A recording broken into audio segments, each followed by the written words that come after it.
Business School, School of Technology. So I am Dr. Hetal Gandhi here to present on the topic from raw data to real-time insights, the future of analytics. As we are already familiar or aware that in this continuously changing world, data is something which is driving or the workforce behind whatever activities are going on, whatever feedbacks are collected, whatever inputs are received. So the stakeholders of the companies, they make use of that data to gain real time insights into it. And that has ultimately, yes, made a transition or a overall transformation into how we look at the data and how we use it to for proper making proper decisions at the right point of time. So let us move further with our topic on from raw data to real time analytics, real time insights using which is the future, which is going to be the future of overall analytics. So I welcome you all to this masterclass. I hope you would be there with me. And before we actually start, let me introduce myself. So I am Dr. Hetal Gandhi, and I am going to be, yes, I would introduce myself as a senior lecturer of Regenesis Business School. I have an overall experience of more than 14 years in the area of computer science and engineering. I have also got an opportunity to take up the different modules which are related to data science, AI, machine learning, natural language processing, data structures, algorithms, programming skills, some tools related to data analysis, artificial intelligence, deep learning. So, with this expertise into different fields, additionally, I have also contributed as a for a doctorate program in the area of natural language processing. The title of my research work has been Aspect-Based Sentiment Analysis of Hindi Reviews. So, with this, based on this research topic and few others, I have contributed to more than 10 research publications in the renowned journals and conferences. As a part of this Regenesis Business School and School of Technology, I also contribute to the different courses which are related to the area of computer science. That is bachelor's of computer science, bachelor's in computer science, and also postgraduate programs, whereas other skill upgradation programs as well. So here is a brief about the Regenesis Group. Regenesis Group, actually the headquarters of this Regenesis Business School is located in Santon, and there are branches all over the globe, including India, Nigeria, Kenya, and others. So it is one of the top ranked international business school, which was founded in 1998, and it has completed 25 years, more than 26 years, yes, in the educational field. This school has designed and delivered more than 20 programs from diverse range of diverse domains, including business domain, finance domain, law, technology, management, and so many. It offers programs which are online or in class or hybrid. So in different modes, the programs are offered for the learners to grab the opportunity and to upskill them to move towards the next level or to create a Regenesis magic.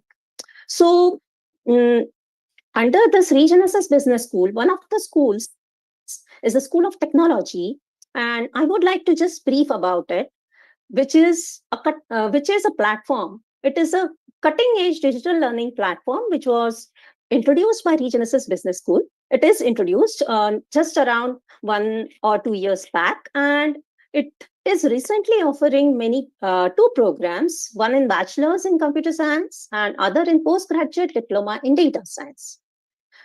Further, the Digital Regenesis is one of the heads which operates under Regenesis Business School, and it runs upskilling programs so that from the different domains, so that the learner, as per their interests, they can register for these courses and upskill themselves, yes, to move to a better world. So the different domains include data science, data analysis, cybersecurity, project management, digital marketing, cloud, and DevOps engineering, and others. So that was about briefly the Regenesis group. So now let us have a brief introduction of what are the topics which we are going to cover. So the different topics which we are going to take up, the contents which we are going to cover as a part of this master class includes the brief introduction of the topic, the domain, the purpose, and then we will see how there was a transformation or how there has been a move from processing the raw data to the real-time data analysis. We will also have a look at what are the key technologies and the components involved and the role of AI and automation in there. We'll be discussing about two case studies, real world case studies related to real-time data processing and analysis. And lastly, I will take you through the walkthrough of Power BI, which is one of the data analysis tool which is used for visualization. So that would be all. And towards the end of it, we can definitely have some question answers carried on. So introduction. Let's start with the introduction with, what or how the data is getting generated. The data is getting generated at an unprecedented rate. It is something that every click, every activity of ours is leading to generation of data on social media, through the blogs, through the posts, through the comments which we put, through the reactions which we put. So the data continuously keeps generated. If we consider the IoT based data, so for IoT based data again, so it can be through the different sensors which are used and they are being monitored continuously to check how in the industry the sensors are performing. Are they performing well? And is there any need of maintenance required or replacements required? So there again, we have the data getting generated continuously within the enterprise also, for generating the reports, for processing the payments and everything. So there also we require the data which is continuously getting generated from time to time as we proceed. Now, is that data really useful until and unless we process it? So the answer would be no. Data which we actually generate, we call it a raw data. And such data is of no value until and unless we analyze it, we process it, we transform it into a meaningful format and try to gain meaningful insights from the data so that it can help in better decision making. And that too, not only helping in decision making, but allowing us to come up with those decisions at the right point of time. So that is the power of transforming the raw data to real-time analysis, which will definitely provide more efficiency and more profits or more better performance, creating a competitive edge in the business for the organizations, for the stakeholders of the company. So analyzing such real-time data is called real-time analytics. So we are going, this is the brief introduction of the topic, what we are going to discuss, and we will see as to what are the different components involved, what is the process, what is the role of AI and automation into this, and how ultimately, finally, the dashboards are also created, which can operate in real time to reflect the data as and when it gets updated instantaneously. Okay, so that is the overall structure of the overall introduction. And here, as we are already aware, it is showing the different examples where real-time analytics has not only found its importance but has outperformed to provide the best services to the consumers. So customer support chatbots, smart traffic management, e-commerce, personalized offers, if we consider the apps online when we are, yes, like Ola, Uber. So we are booking our, yes, making a ride, booking a ride. So those have also moved to the real time analytics. Why?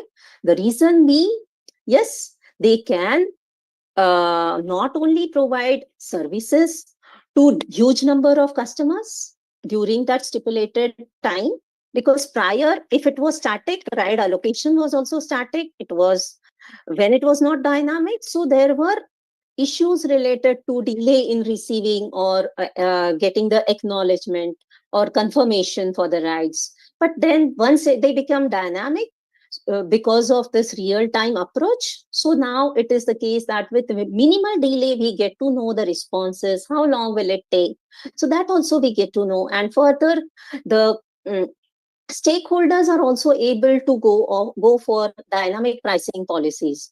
So all these are the different applications of, yes, the real time analytics, stock market trading, where every minute or every second we can say that, yes, the updations which are happening in the prices of the stock, so they are very useful or they are very critical.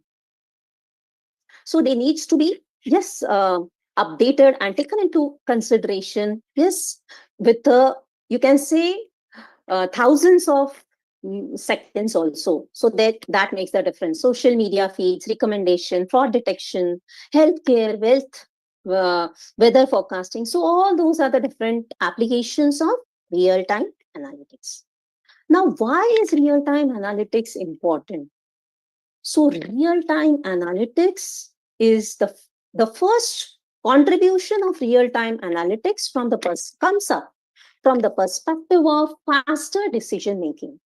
It assists in allowing the stakeholders of the company to, yes, make fair decisions at the right point of time without delays and without losing the revenue. Enhance customer experience. Enhancing the experience, the feeling, the satisfaction, providing satisfaction to the customers. If the services are provided, all the, yes, or whatever are the rules to be followed, or whatever are the, um, mm, we can say for example, if we consider the example of a ride, so what would be the fare, what would be the route which will be followed. So if everything is known in advance, so the customers are also happy. So it will provide an enhanced customer experience in case if there is any problem in the ride. Yes, if there are any issues with the driver in between, so that is also, yes, instantaneously known, and that makes a difference in how the customer experiences. Then operational efficiency and cost savings. So because of such real time analysis being adopted by the, yes, companies, it definitely not only reduces the operational costs, but also, just as a matter of fact, it will definitely contribute to saving the overall costs incurred. Okay, and above all, it provides a competitive advantage. Then evolution of analytics. How did the yes, what was the journey of data and how was it processed before, and how this journey has got transformed from simple traditional batch processing to, yes, real time analytics. It was not directly in a one go. There were number of different in between, we can say, transitions happening. So in the traditional batch processing, yes, we had the data which was processed every week or every hour or maybe every day. So it was processed at a longer intervals which were scheduled in advance. And because of it being scheduled at a longer intervals, so the response time was high. The different applications which fall under, so this was the phase which we can consider around before 2000, yes, 10 or before 2012. Before that, we used to follow more or less traditional batch processing, most of the companies. Okay, there were few of them who had made a transition to near real time.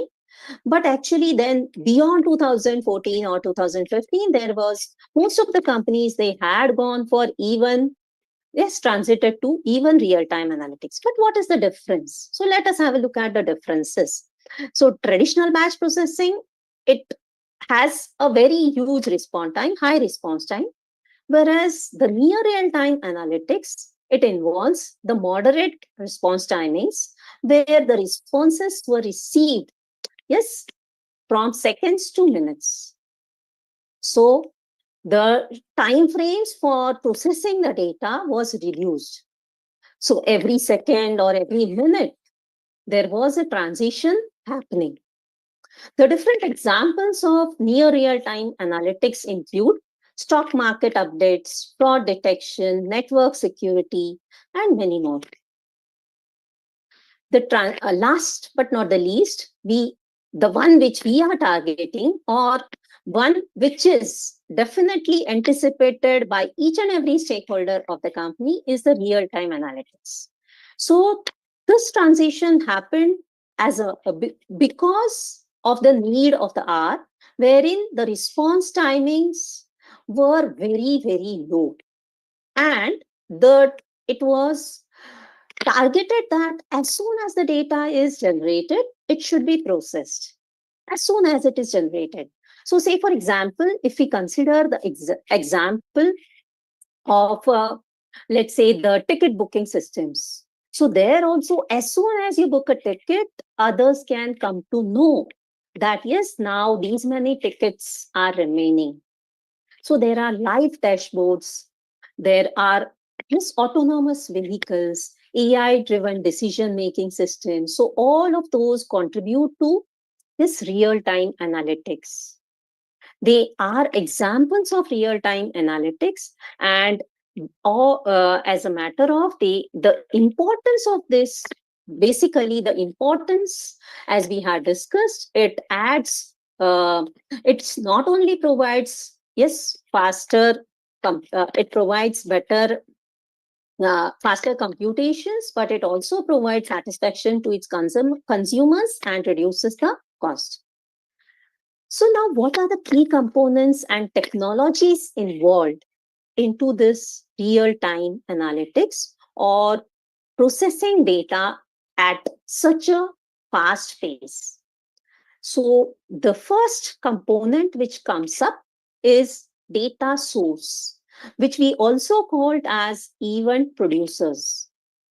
There are events, there are systems or the devices which generate the real-time data, and these systems, yes, the data is generated from the system and it initiates the event that the data is generated, and that is notified to the data ingestion layer, which can accept that data in the form of a stream, get that data and create a streams out of it. Stream is continuously continuous, you can say, availability of the data. So that data ingestion layer, it is one of the applications, we can say, that will have the ability to capture that incoming data and route it for processing by converting them to streams. So there are different uh, applications or services which are provided by Apache Pulsar, Apache Kafka. Amazon Web Services comes up with Kinesis. RabbitMQ is also there. So all those are the different alternatives which are there for building such applications and providing those services. And let me tell you that these interfaces are, yes, available for even Python and other programming languages. However, they differ with respect to their speed with which they operate. So among these, Apache Pulsar is, yes, fastest among all, whereas as we move to the right, Kafka is a bit slower with respect to processing and converting them to stream, whereas Kinesis comes up later. So that is how the data ingestion layer would be responsible for checking whether the data is received, checking as to the topic, actually this creation of the data, it is represented as a topic which may consist of number of messages. So all together integrates as a topic, and that topic is further, yes, forwarded for processing, and it is done by the stream processing engine. Now, stream processing engine is the one which will process that data, analyze that data in real time, apply some business rules and models to it, and further pass it on if it is needed to be stored for storage in the further steps. However, for this task to be performed, the different examples, applications which we have are Pulsar functions, Apache Flink, Spark Streaming is one of them, which is used by Uber also for processing, AWS Lambda, Kinesis, data analytics. So all those are the different, different tools which are used for stream processing. Further, we have storage, because it's not the case that if once it is processed, we are done. Yes, we also need to take care that, yes, the data is stored, yes, for future use. So storing that real-time data efficiently for quick access and for further analysis, if in case we want to come up with some predictions from those data. So that data needs to be stored. And that storage is provided in the form of Amazon S3, Redis, Cassandra. So there are databases which are structured or non-structured. Few are structured ones. Mostly we go for non-structured alternatives when it comes to storage. And here, as we can see, Cassandra, Elasticsearch, InfluxDB. So all those are examples of, data storage providers, wherein we can have the stream data stored for further analysis. The next step which we can definitely have, if we are going to go for predicting, using that data for predictions, using that data for maybe prescribing something, or prescribing what action should be taken up, or prescribing as to what can be the scenario in the future. So all such processing can happen over here. So actually machine learning, most of you might be aware, but let me just tell you that machine learning is a kind of learning which, through which computers have the ability to perform prediction tasks. So not only predictions, but other tasks too also involved therein. So machine learning models, they will process the slide data to provide more insights and predictions for the future, so that those predictions can make, yes, the life easier. It would reduce the amount of manpower required. The different examples of machine learning and predictive analytics includes TensorFlow serving, H2O.I, PyTorch. So the H2O.I is, yes, AI based. PyTorch, it's, yes, it provides for, it integrates well for Python based and other languages. So that is machine learning and predictive analytics, which is also one of the components of performing such analytics. And lastly, visualization and reporting. Whatever processing is being performed, that processing, yes, it should be accessible to the users in a more better way. It should be, yes, known to the user, or you can say propagated to them in a very well um, constructive manner.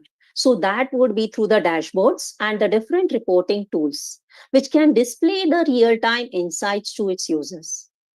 So the different examples of such tools include Power BI, Grafana, Tableau, Kibana, and so many. There are many different tools now which are really being used for visualization and reporting as well. So Power BI, if you are familiar, it is a Microsoft data visualization tool, and Grafana is one of them, which is used by Uber also as a visualization tool for displaying their for having their dashboards. Okay, so now we have seen overall the 6 components of systems which require such real-time analysis and predictions. Data sources, data ingestion layer, stream processing engine, storing real-time data efficiently through this storage um, storage mechanisms, then the machine learning and predictive tools, and lastly, visualization and reporting tools.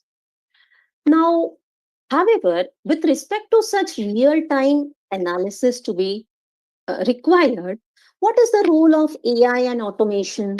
So the role of AI and automation is with respect to, yes, assisting, enable proactive decision making to contribute to to contribute to allow the stakeholders to perform or come up with their decisions in as soon as data is generated. So suppose it is a fraud detection system or for financial institutions. So if it is related to some fraud happening, so there also there is a need to identify this happening and immediately guard against it. So the AI can allow us to be this to be done by, yes, investigating it instantaneously, having some transactions which are fraudulent against the ones which are non-fraudulent, and having some mechanism of identifying such frauds, so that we can, yes, guard against it, or we can stop from such things to happen, or we can find out the source of how it was done, or we can take preventive measures. Automation, such automation through artificial intelligence, yes, will definitely reduce the amount of human intervention. It will reduce the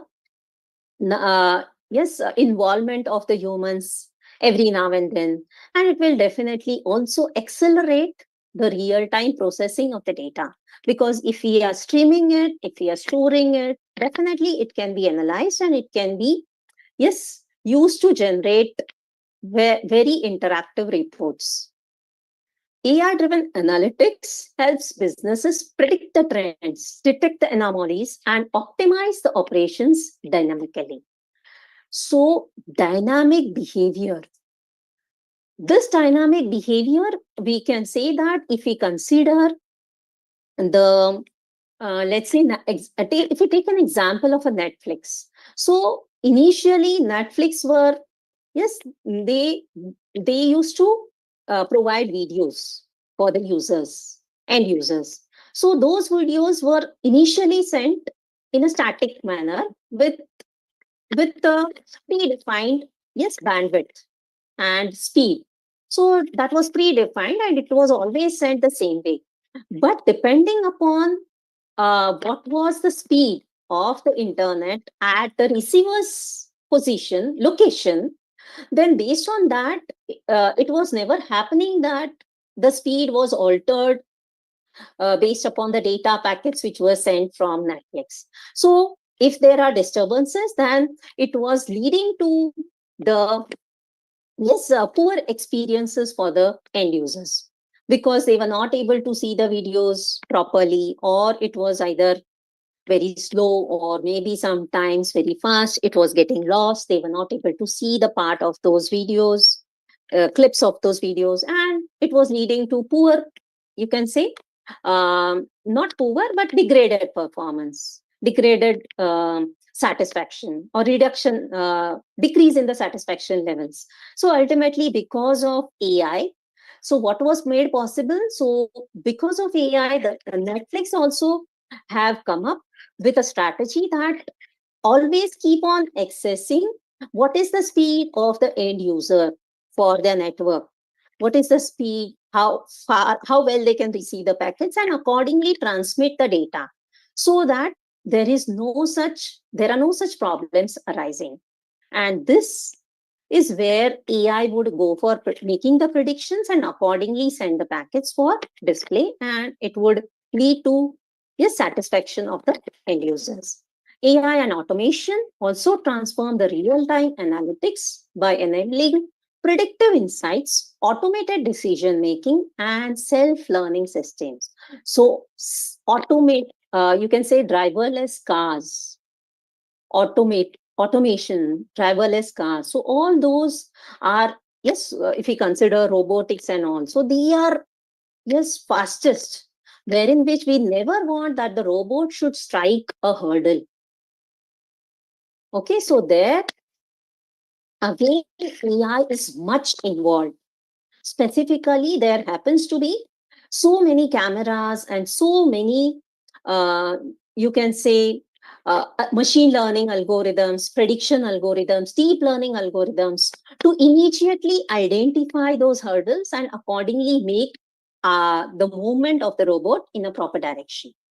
So all those things are possible because of artificial intelligence and automating all this tasks, storing the data, processing it immediately, and then again using those predictions for movements of those devices, units, in a proper way. Now, as we are discussing over here, predictions.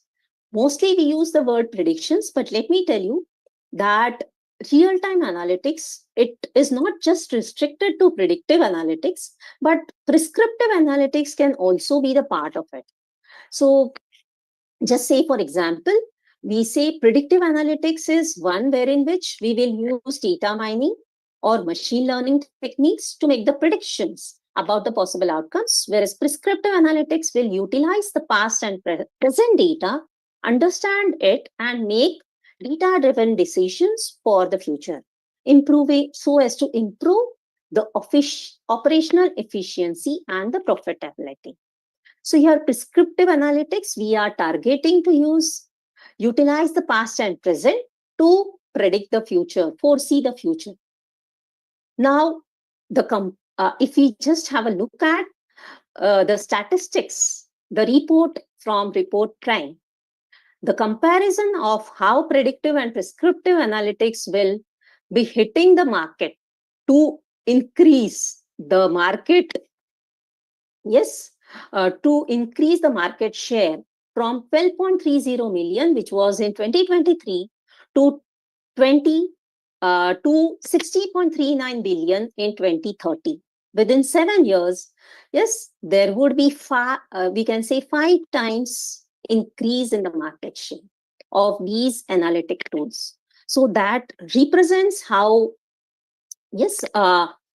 important and how important these topics, or how it is definitely going to capture the marketplace.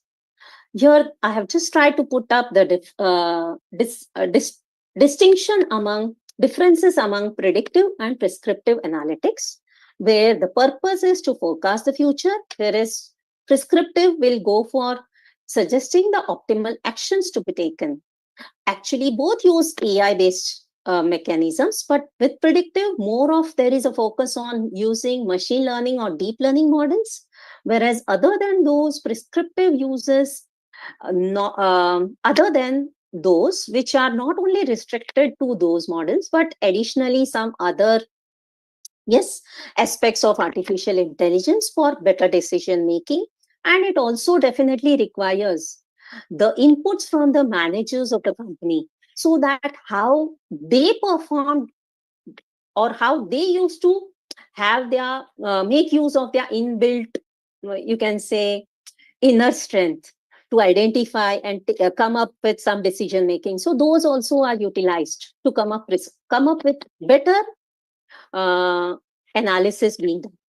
The different examples are also there: predicting the product demand for the predictive analytics, whereas recommending inventory levels, which can be considered as examples of prescriptive analytics. I've also put few of the industries over here where they are being utilized, along with the few more examples for predictive and prescriptive. So for prescriptive, we can just walk through, which says that, it suggests the offers, personalized offers which can be provided to the specific customers so that we can retain those customers at that point of time.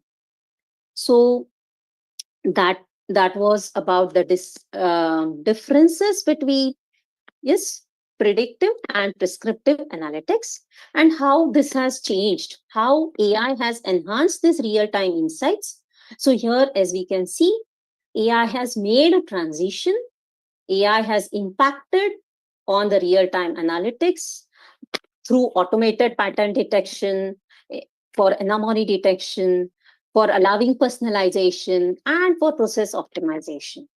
AI has, yes, enhanced, AI has contributed in a positive way for all these different ways where AI has made the difference. And self-driving cars is definitely one where the data is processed, sensor data is processed within milliseconds to detect the obstacles and prevent the collisions of the robots in the real time. AI models dynamically adjust the maintenance schedules. So if we consider those of sensors being utilized, yes, in the manufacturing company, so there again, maintenance is required for the devices which they are using for manufacturing. So they have sensors, and maintenance forecasting can be one of the applications where AI models have found their use along with this real-time processing. And the application where they have found, so finance, e-commerce, healthcare, though I have listed a few over here, but they are not restricted to these case studies, and there are many of them. Finance domain, e-commerce, healthcare, manufacturing domain, and many others. So AI has contributed to all those, and they have also been able to capture the data, process the data, and provide insights for the data in terms of predictions or prescriptions. Now, let me take you through the case study on Uber. Uber is one of the, yes, we are all aware, it is a ride, it provides services for rides to its customers. And before real-time analytics, there was a traditional approach followed by yes, Uber, where the rides were assigned using fixed algorithms without real-time data. No dynamic pricing was there.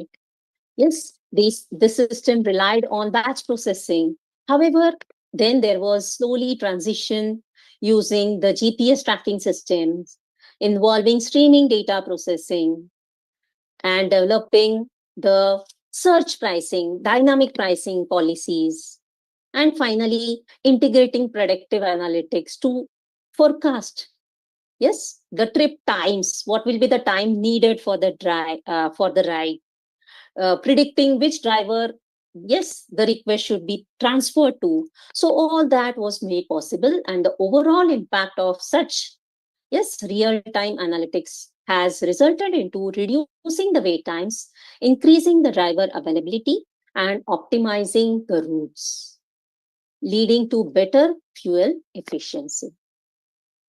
The another case study which I would just be taking through, it includes the traditional approach at the start, which I already talked of, which relied on batch processing with no real-time adjustment made, yes, based on the user preferences also. And streaming the data, streaming quality was predetermined. It was fixed. There was no deviation from with the speed, or there was no deviation. And many a times, if my system is slow when I'm watching my video, so it needs to be buffering many of the content, because the data which was sent, which was higher in speed at the receiving place, it was slower, so it needed buffering, it had buffering issues.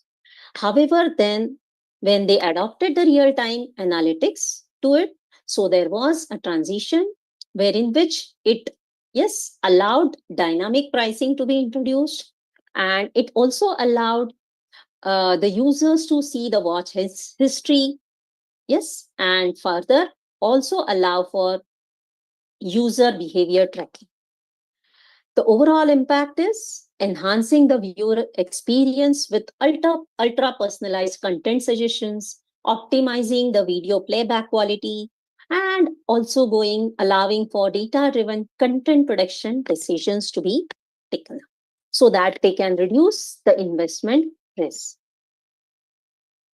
So what is the future of AI in real-time analytics? So we can see that the future of AI, or what are the emerging trends, it includes Edge AI, which is closely related to IoT devices, the data collected from them, processing that data instantaneously. Maybe may it be for weather forecasting, may it be for maintenance scheduling, or of that stuff where Internet of Things, IoT based devices are used. AI augmented decision making, wherein which AI will collaborate with the humans for real-time insights, and this mostly comes up from the perspective of prescriptive analytics. And the last one is AI-powered automation, where AI-driven workflows will optimize the business processes in an autonomous manner.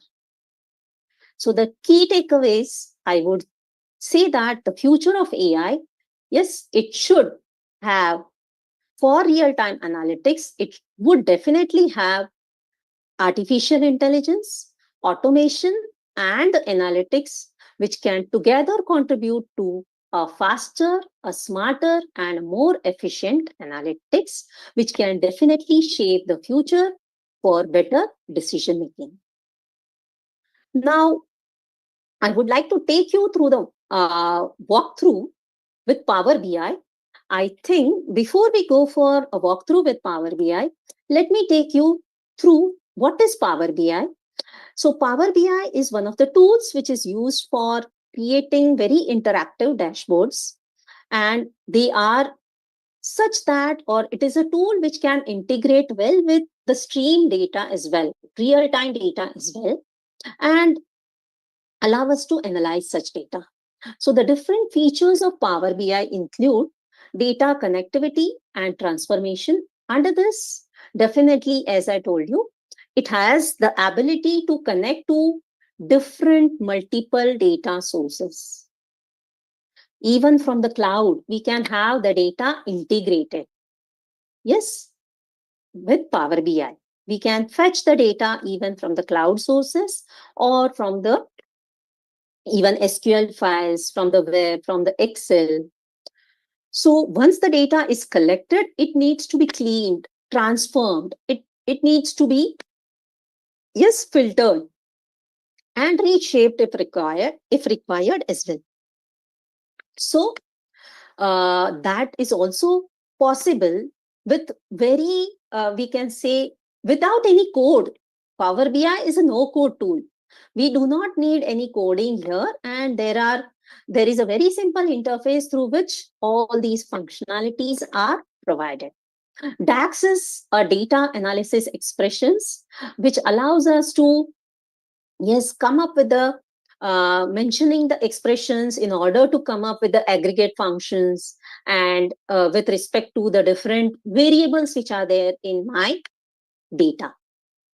Then data visualization and reporting, definitely that is the overall target of Power BI, using Power BI, which will allow us to come up with interactive dashboards, allow us to custom and come up with the pre-built visuals, allow for conditional formatting with respect to highlighting what are the trends, what are the outliers, yes, and also allow us to view the performance metrics. It also provides Power BI service, which is for cloud sharing, which allows publish and share dashboards, sharing the dashboards as well. So that functionality is also provided with Power BI. In addition to those, we have advanced analytics features, which include AI-driven insights with respect to smart narratives, decomposition tree, key influencers, time intelligent functions, forecasting and trend analysis, what if analysis. So all these are related to more of analytics. How we can analyze the data in addition to the basic functionalities which it provides. So this makes Power BI something different from the other tools. integration and collaboration. So, though in spite of it providing so many different functionalities, it also has the power to integrate well, integrate seamlessly with Power Automate, Power Apps, Excel, Teams.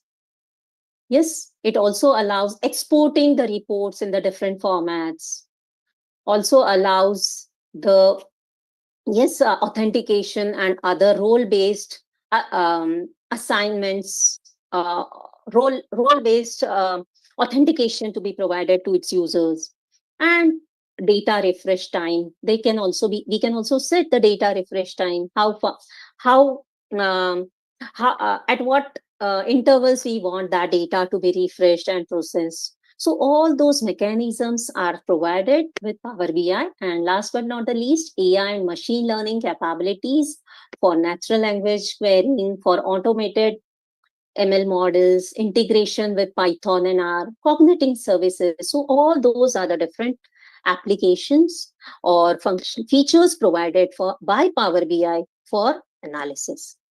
Now, actually, I think we can quickly go through a small, you can say, look at how Power BI, yes, appears, or how interactive the tool Power BI is. So here, actually, though I have not taken up the real-time data over here because it requires subscription-based mechanism. So here I have gone for the data which is of this sort, wherein which we can see the details of the different orders for the different products which fall under different categories. So actually there is a single category data, at least for now, but we have the sales, what was the amount of sales for the as a part of that order, who was the salesperson involved, from what region it was, and what was the type of that customer. So for this kind of data, I have come up with this interactive dashboard where you can see that though the total number of orders which are there or the data rows which are there, records are there, is 5012.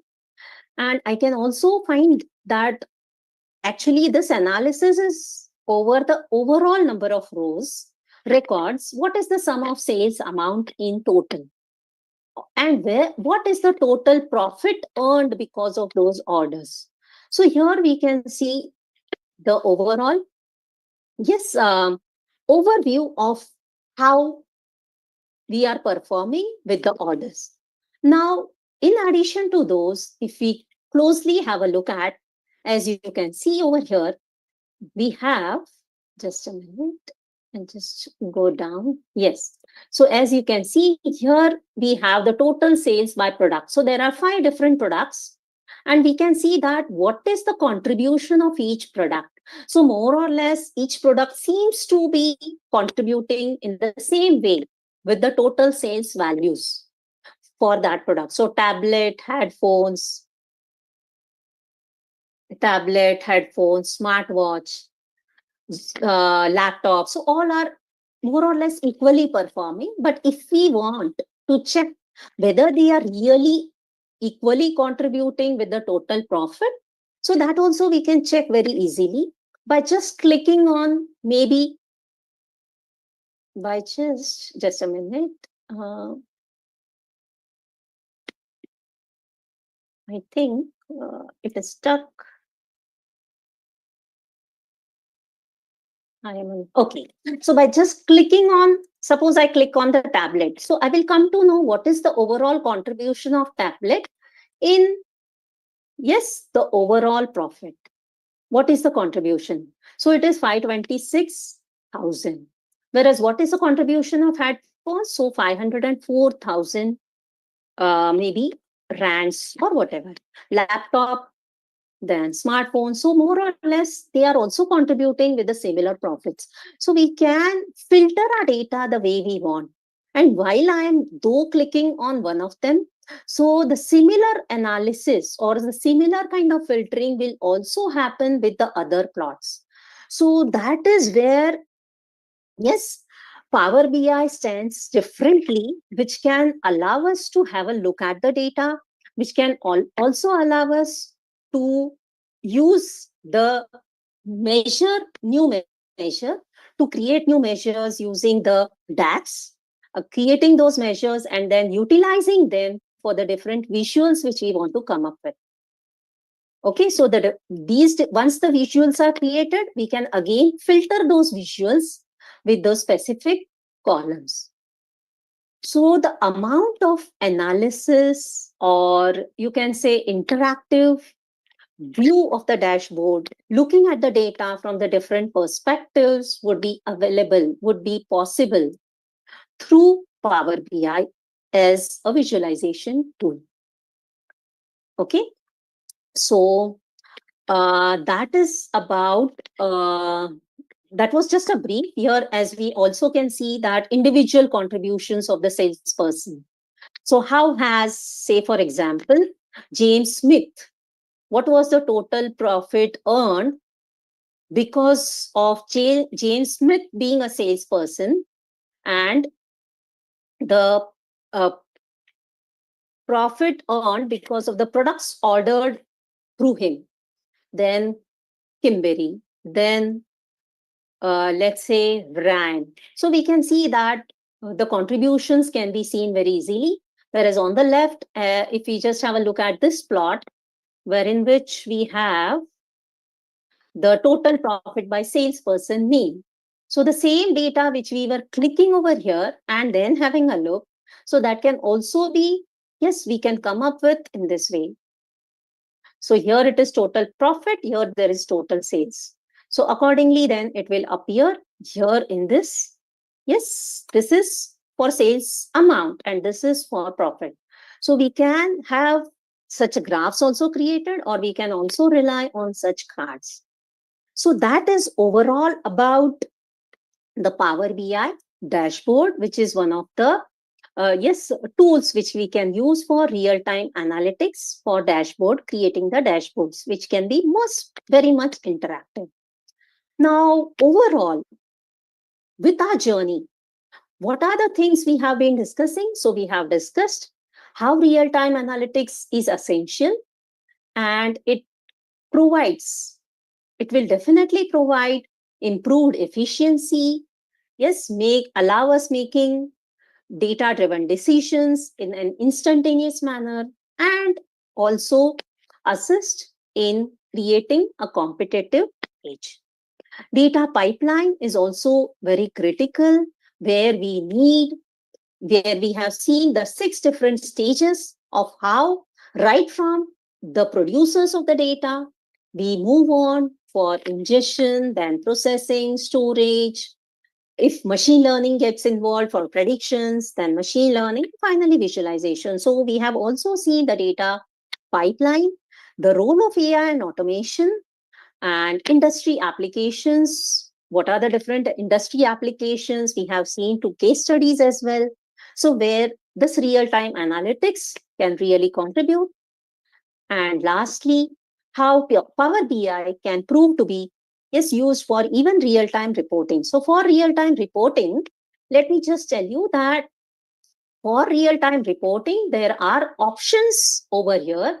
When we go for data, we can have multitude of options which can support the real-time data fetch, even from OneDrive, even from, yes, uh, even from other, you can say cloud-based services, from where we can get the data instantaneously. So it makes a difference. So it has access to even cloud, or access to even the drives, so that the data can be directly fetched. So that is overall idea. And with these takeaways, I would like to conclude the session telling that for, getting insights into, the how analysis or journey with analysis actually starts, I would, welcome you to, definitely uh, contribute or come up by Yes, joining our different courses, different programs, which fall under different domains, which includes the modules for data analysis, yes, data visualization, modules on artificial intelligence. Then we also have no code based analysis modules, yes, DevOps, and so many. So they are the skill upgradation courses, and definitely we do have the foundation of all this analysis, which is into the Bachelor of Computer Science, wherein the overall foundation of starting point of analysis, yes, can be received. So welcome to Regenesis, and we are there to assist you. And I really expect that, yes, we would be together able to create a Regenesis magic and change the world and, yes, upgrade ourselves. So that is all from my side. Thank you, everyone. Thank you. Thank you. And thank you for the opportunity to the complete Regenesis team for giving me this opportunity to contribute to this masterclass. Yes, over to you, Preeti. Thank you so much, Dr. Heather. It was really an amazing session. So thank you all the participants for taking out time. See you around next time in our next masterclass. Thank you very much. Preeti, you can just check if there are any questions or any queries. Yeah, so as of now, there are no questions, Dr. Heather. Okay. So the chat, the Q&A is open. I don't see any questions as of now. Okay. Thank you so much. Thank you so much, Dr. Heather. Thank you, Preeti, for coordinating and for the opportunity. My pleasure. Okay. So should I stop sharing, right? Okay. Thank you, everyone.